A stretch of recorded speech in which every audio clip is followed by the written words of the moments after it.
is brought to you by Kuku FM. Download the app now. VP Singh को मैंने कविताएं वहीं बोलते हुए सुना और इन दोनों ने अपनी कविताएं सुनाई। वो अद्भुत, वो तो दृश्य मैंने पता नहीं सही उसका चित्रण कर पाया है कि नहीं कर पाया, लेकिन एक मुख्यमंत्री अकेला जीप चलाता हुआ, खुली जीप, बिना किसी सिक्योरिटी के और एक पत्रकार के घर में चला जाए जी, तो वो मेरे लिए तो अद्भुत अनुभव था ही था। क्या वजह थी वीपी सिंह के इस्तीफे की?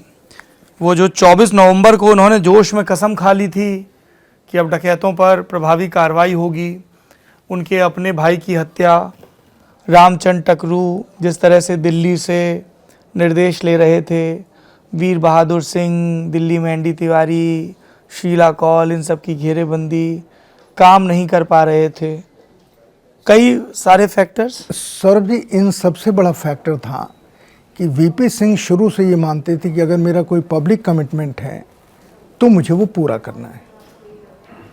ये सब बैकग्राउंड में थे, लेकिन उन्होंने पब्लिक कमिटमेंट कर दिया था कि अगर अब डाकू कोई हत्याकांड करेंगे, वो तो प्रेस वालों ने पूछा तब आप क्या करेंगे, तो उन्होंने कह दिया मैं इस्तीफा दे दूंगा।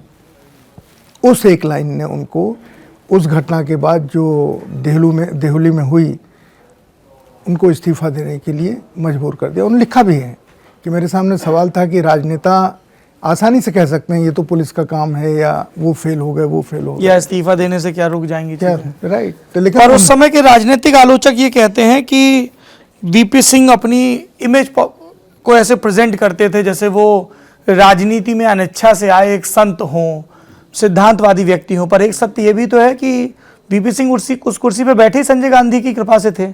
वीपी सिंह कोई इतने बड़े नेता थोड़ी ना थे कि उनके नाम पे जनादेश मिला हो उत्तर प्रदेश में, या एक लंबा उनके पीछे राजनीतिक सार्वजनिक अनुभव हो। हाँ, लेकिन वीपी सिंह ने ऐसा कभी पोर्ट्रे किया नहीं। जो लोग कहते हैं वो किस धारणा से कहते हैं मैं नहीं जानता, लेकिन ये सत्य नहीं है। वीपी सिंह को उत्तर प्रदेश भेजने का फैसला निस्संदेह संजय गांधी का था जी। और इंदिरा जी ने उन्हें बुला करके कहा कि तुमको जाना है। तो वीपी सिंह इंदिरा जी के प्रति बहुत, वो संजय गांधी और राजीव गांधी के प्रति समर्पित नहीं थे, वो इंदिरा जी के प्रति समर्पित थे। उन्होंने मुझे कहा एक दिन, इस किताब में पता नहीं मैंने लिखा है कि नहीं लिखा, कि इंदिरा जी ने मुझे ललबबुआ की तरह, जी आपने इस शब्द का इस्तेमाल किया है किताब में, तो ये उन्होंने कहा था मुझे कि मैं इंदिरा जी को तो भूल ही नहीं सकता। उन्होंने जिस तरीके से मुझे कभी निर्देश नहीं दिया, हमेशा सुझाव दिया, सुझाव देते देते उन्होंने मुझे जगह दी, इतनी मेरी हर बात मानी। यहाँ तक कि जो घटना मैंने लिखी है कि जब इस्तीफा दे दिया तो ये बहुत डरे हुए थे कि इंदिरा जी बहुत डांटेंगी, लेकिन वो रानीखेत के दौरे पर मौसम की बात करती रही और फिर पूछा तिवारी बादल, चिड़िया, मौसम, और आखिरी में तिवारी जी कैसे रहेंगे। तो इंदिरा जी की पर्सनालिटी का जो उन्होंने मुझे बताया वो एक चीज़ है, पर इंदिरा जी के साथ मेरा जो एनकाउंटर हुआ, enough is enough. Enough is enough.